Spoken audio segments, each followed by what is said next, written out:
Good morning, men. My name is Pastor Carlos Malley. I'm the discipleship pastor of the Circle Church of Alexandria, located in Alexandria, Louisiana, here for another episode of Manhood Monday. Today, I wanted to talk about loving your spouse. Okay, today is a very special day for me and my wife. We're celebrating 13 years of marriage, and we were married in New Orleans on this day 13 years ago. And so first wanted to say, Nicole, I love you. Thank you for putting up with me for the last 13 years. I know I'm not a easy fellow to deal with, but I appreciate you and I love you. And I appreciate doing life with you. And so I wanted to share a scripture with you, with everyone who's listening today. And it comes from a very common text, Proverbs 18:22, and it says, "He who finds a wife finds a good thing and obtains favor from the Lord."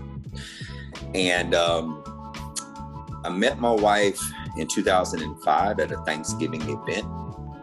She was visiting with a relative of mine. She actually used to play basketball with my cousin, Brandy Black. Brandy is now Brandy Kofel. If I said your name wrong, please forgive me, Brandy. But shout out to you, Marcus, and the kids.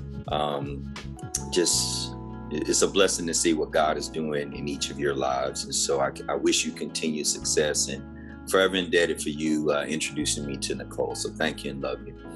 But Brandy introduced me to Nicole back in 2005. And it was perfect timing because my cousin Chris and I were visiting Dallas. He was stationed in Wyoming. I was stationed in South Dakota. And on our way home, I felt appalling experience happened to us both where we almost died. And I said that right, we almost died. We were driving on the highway back to Colorado, eventually to head back home. And a snowstorm came through and they gave us a couple options. You know, you can either drive north and, go kind of in the back route. You can go south and go Colorado Springs, which would have been 6 additional hours if we would have done that. Or you can turn around, And so Chris and I took a gamble and we decided to drive north on some back roads only to drive in the eye of the storm. And as a result of that, we ended up staring at a 20-foot block of ice. We couldn't go any further. We really thought that was it. And so, ironically, there was a paramedic stuck on the road himself. And in essence, we were able to save each other's lives. He had been rescuing people all day and got stuck himself. And so he and I were able to shovel the snow behind the vehicle that Chris was driving. Chris and I were driving. And we stayed at a little small church in Norcata, Kansas, a small United Methodist church. And we stayed in that town for 3 days and were able to drive out of that town only to be nearly 20 to 30 minutes from our original destination of hitting the border of Colorado. And so I did a lot of soul searching at that time. And, I was really praying that God would send me a wife, and I would find a wife. And that was just before I had met Nicole. And so meeting Nicole, going through that experience, I think that was a sign from God that Nicole was definitely the one. And so, a few months later, we ended up talking more, becoming official. And then I proposed to her on her birthday in 2007. And we were married shortly thereafter, almost a year later. So I am grateful that, Brandy introduced me to Nicole. It's been a heck of a journey. It's been a heck of a grind. When we got married, Nicole ended up going to school within a couple of months. She was in school for 3 years. In her last year of school, I got called into ministry and I ended up going to seminary. That process took me 5 years between seminary and a postgraduate program in clinical chaplaincy. And so for those first 8 years, we were just grinding. Had our 2 sons at that time. And it wasn't until 2016 when I finally had finished everything I needed to finish academically, experientially, ecclesiastically, to become a full-time professional chaplain. with the federal prison system. And so thank you, Nicole. It's been a roller coaster ride, but it's been worth it with you. And so I wanted to go back to the text where it says, he who finds a wife finds a good thing. So when I found Nicole, she became that good thing for me. And, life hasn't been, all roses. We've had our ups and downs. We've had our challenges. But if we go back to what Ephesians says in chapter 5, that husbands are called to love our wives like Christ loved the church and gave up his life for her. And that's what I feel marriage is from the perspective of a husband, that it's a constant sacrifice of loving our wives. And Pastor Graham taught this years ago that loving my wife doesn't mean loving her like I think she should be loved. It's loving her how she feels she should be loved. And of course, there's some give and take in that, but it's learning, and I'm still learning. I haven't mastered it. I'm still learning my wife. I'm still learning what buttons to push and what buttons not to push. But it is, doing those things. When you say you love someone, it is not just doing things that you feel are going to benefit you. It's sacrifices that will benefit that individual, that person, that your significant other. And so I'm learning, again, I haven't mastered this. I'm learning how to, and I'm getting better at learning how to do that, and so that's what God commands us as husbands to do, to love our wives as Christ loved the church. And what did Christ do for the church? He died for the church. He died for the world. And so we're dying to ourselves every day in order to give that love to our spouses. So any of you men out there that's going through a tough season in your marriage right now, remember your anniversary. Remember the day you made vows to your wife, to God, and in front of the witnesses that were there. I've heard throughout my life, people are more focused on the wedding and not the marriage, meaning they're focused on that big, beautiful day and that celebration, right? But there's a whole life after that. And that life may mean there are seasons of sickness and health. That may mean there are seasons of poverty and wealth.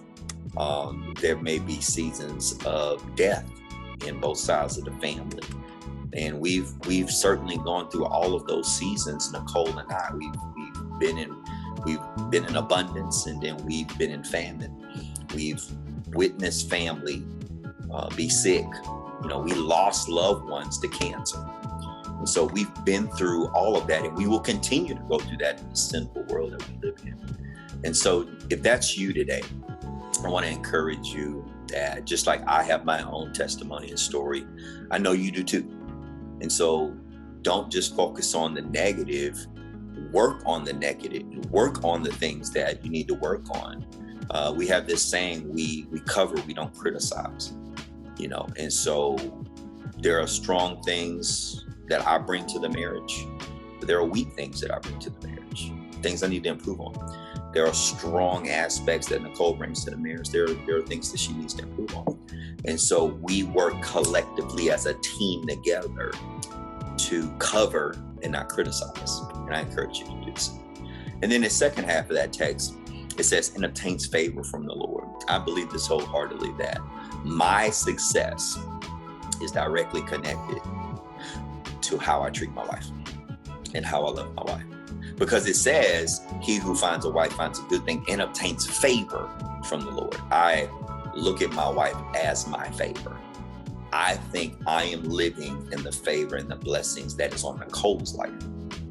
Because I certainly don't deserve a lot of the things that God has blessed me with. So I truly believe that my blessings are connected to my wife from the favor that God has in her life. And I believe that to be true, not just for Nicole, but any of you out there that are, you're married to good, solid, godly women. And I believe our connection as far as being husbands is connected to how much we love and we care for our wives. And so you certainly want to take care of your favorite man. And I pray that you're doing that. I pray that you're loving them as Christ has called you to love them. I'm praying that you're protecting them, you're prospering them, you're promoting them, and you're covering and not criticizing. And so, again, I wanted to just say happy anniversary to my wife, Nicole. Again, thank you for everything. Thank you for being such a wonderful wife, such a godly woman. And I just want to, add this in. When we first got married, you all, I was not a pastor. Nicole was not, Nicole's a bartender when I first met her. And I was a staff sergeant in the Air Force. I didn't have a lot of money. We were grinding at that time, and we helped each other become what we are today. She helped me become a professional chaplain. I helped her become a physician assistant. And so you're not always going to get the finished product when you marry your spouse. You may be the one to help them achieve what God has called them to be. And so I think that's an unrealistic expectation we place on people for them to have it all together. Now some will argue, okay, when you're in your 40s, you need to bring something to the table. And I agree with that. I think you do need to bring something to the table, but just know that you may be the very person that helps your husband or your wife become what they've always dreamed of becoming. And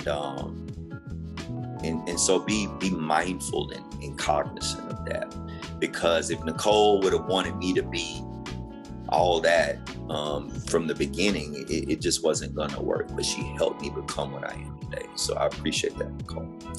But I always I pray that was fruitful for you. I know that was a lot. I kind of went back and forth, but I pray that was fruitful for each of you. If God has blessed you with a wife, man, and love her and take care of her. For the ladies that may be tuning in, if God has blessed you with a husband, love him and respect him and take care of him. Okay, take care of each other. And for those that aspire to be married, because some don't, yeah, I get it. Early in my life, I didn't, but God changed my heart and my mind. He may change yours. Just because you think some way at 27, don't mean you're gonna think that way at 37. Don't mean you're gonna think that way at 47. And so don't be so rigid in your framework of thinking that you close off the blessing of God sending you someone to spend the rest of your life with. Love is a beautiful thing. Marriage is a beautiful thing. It's not easy, but I love it. And I love my wife, and I thank God that he allowed me in my lifetime to be married. And so God bless you. God keep you. I always like to end by saying, follow me and I will make you fishers of men. And until we talk again, y'all take care. And remember, men, love your wives like Christ loved the church, and give up your life for your wife. God bless you and take care.